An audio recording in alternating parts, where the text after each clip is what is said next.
Les questions, pourquoi, comment. Bonjour et bienvenue dans ce nouveau cours. Aujourd'hui, nous allons voir comment les questions permettent de modifier le point de vue d'un interlocuteur. Ici Pierre Favre, du blog Apprendre à convaincre. Pour faire une réponse courte, je dirais que poser une question, c'est mettre en doute. Mettre en doute, c'est faire vaciller.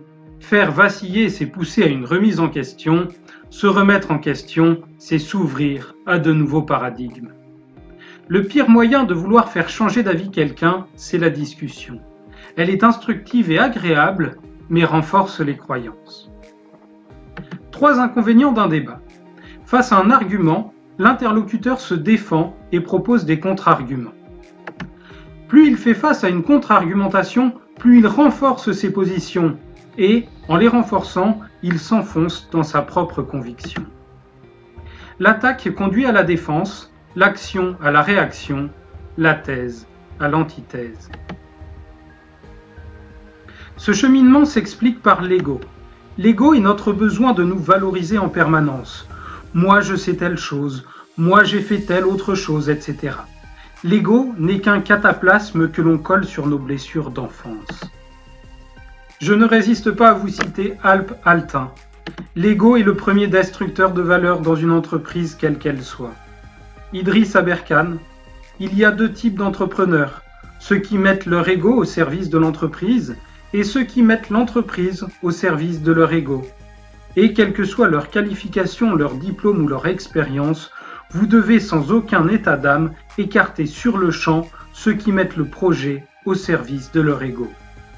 Et encore, si l'ego est le premier destructeur dans une entreprise, il l'est aussi dans le couple.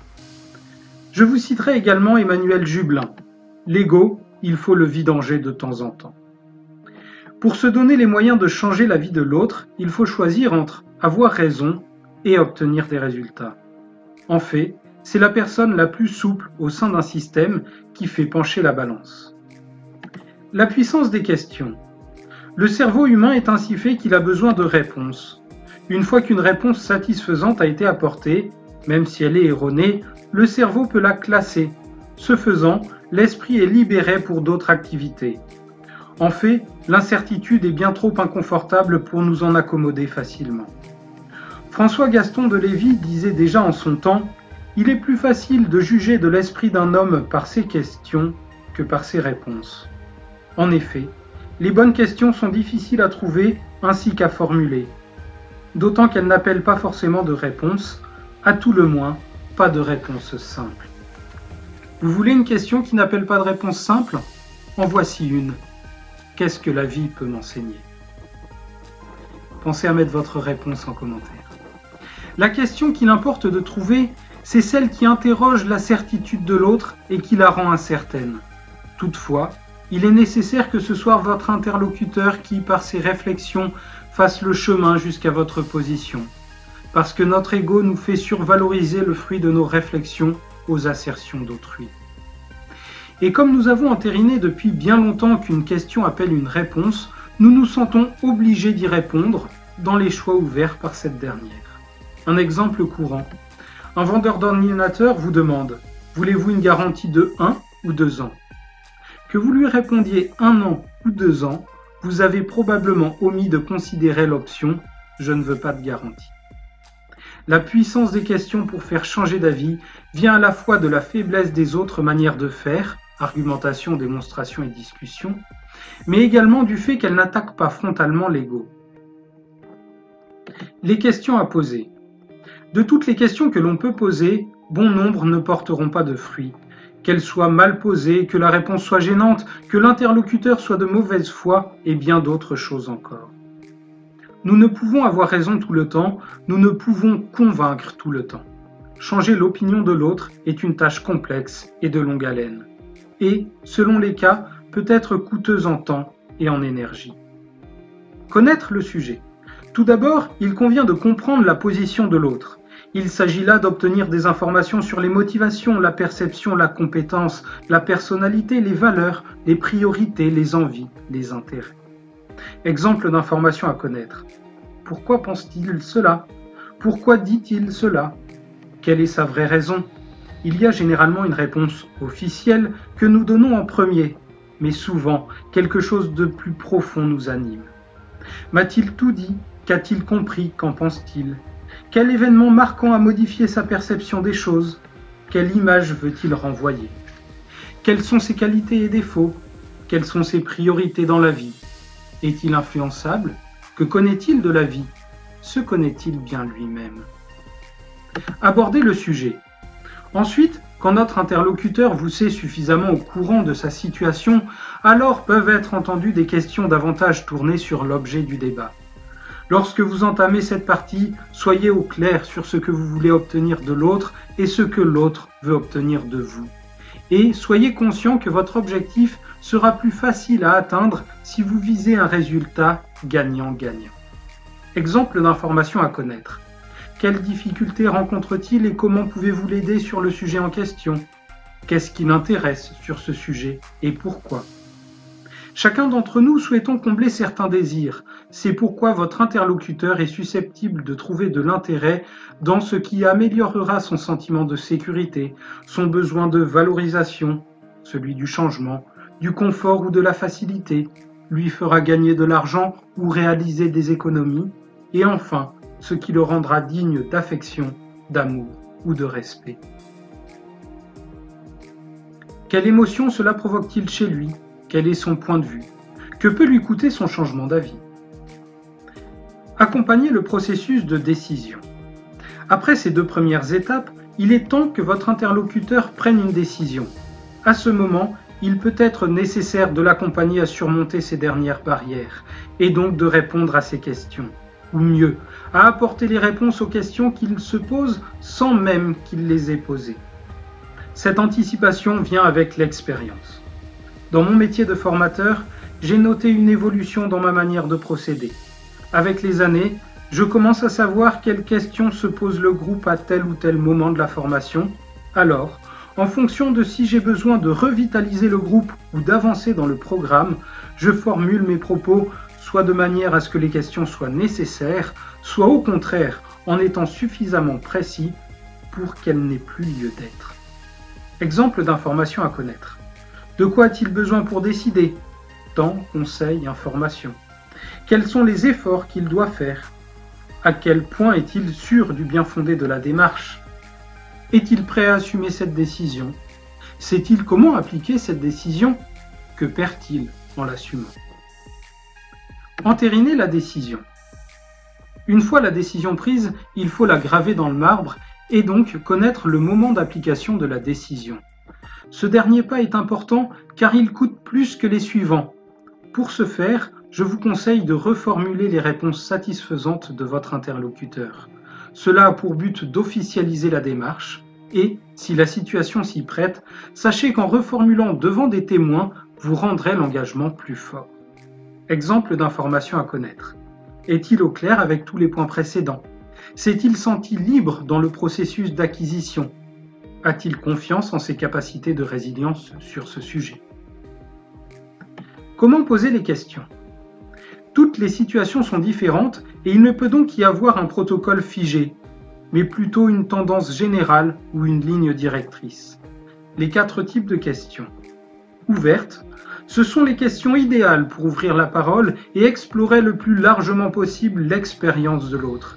Elles servent à faire parler, faire réfléchir, entrevoir l'étendue des connaissances de l'autre, mettre en confiance. Elles commencent par qui, quoi, où, comment, combien ou pourquoi.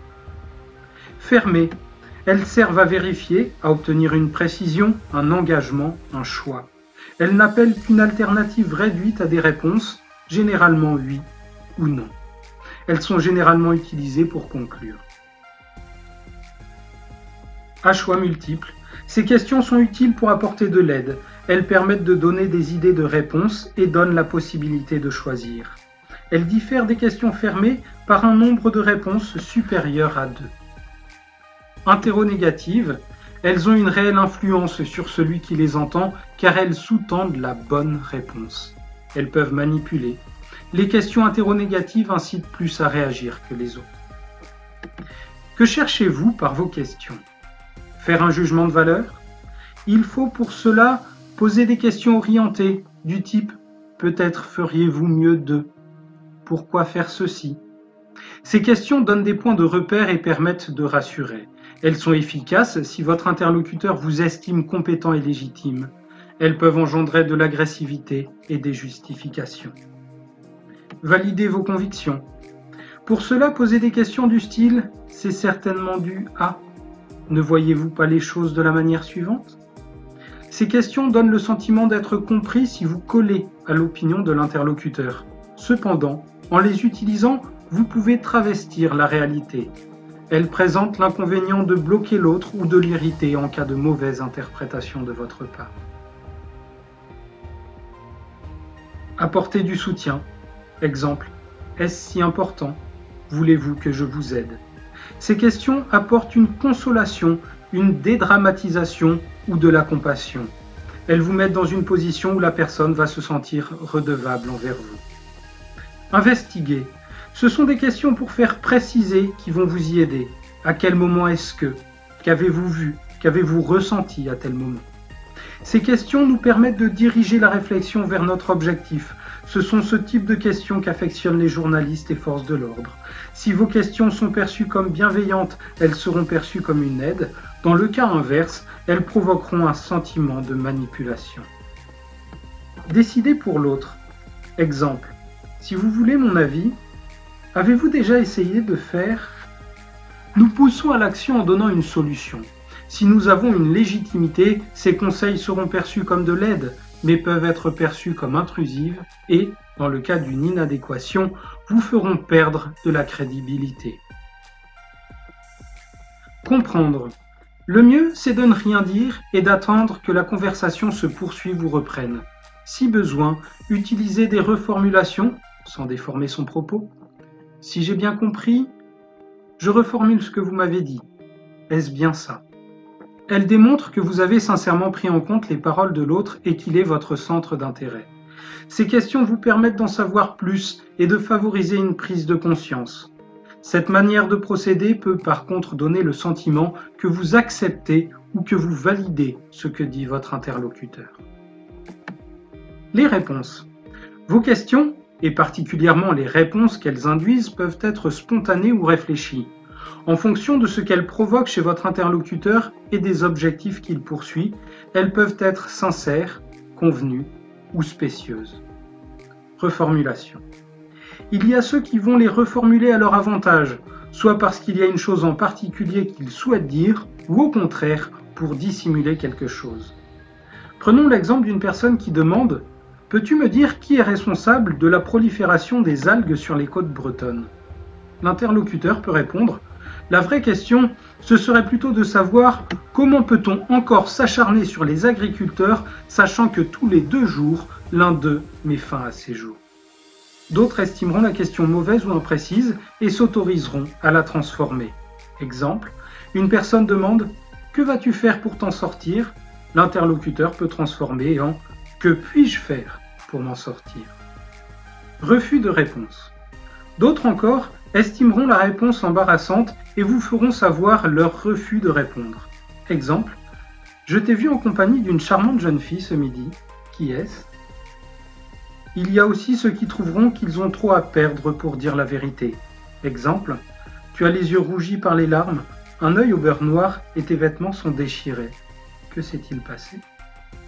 Certains, pour gagner du temps ou pour réfléchir, vous demanderont des précisions sur la question, son sens général ou la définition des mots qui la composent. Exemple, penses-tu vraiment que tous ceux qui votent Macron sont plus intelligents ? L'interlocuteur peut répondre, qu'appelles-tu intelligent ? Et enfin, certains prendront leur temps pour répondre. Il est prouvé que les émissions de CO2 émises par les hommes sont à l'origine du réchauffement climatique pour telle et telle raison. Que réponds-tu à ces arguments ? Identifier ces différents types de réponses vous permettront de les utiliser et, au cas où votre interlocuteur en abuse, de ne pas vous en contenter. Merci de votre attention. Pour toute question ou demande, vous pouvez me joindre sur pierre-favre@apprendraconvaincre.com ou directement sur mon site Apprendre à convaincre. Au plaisir de vous revoir et à bientôt.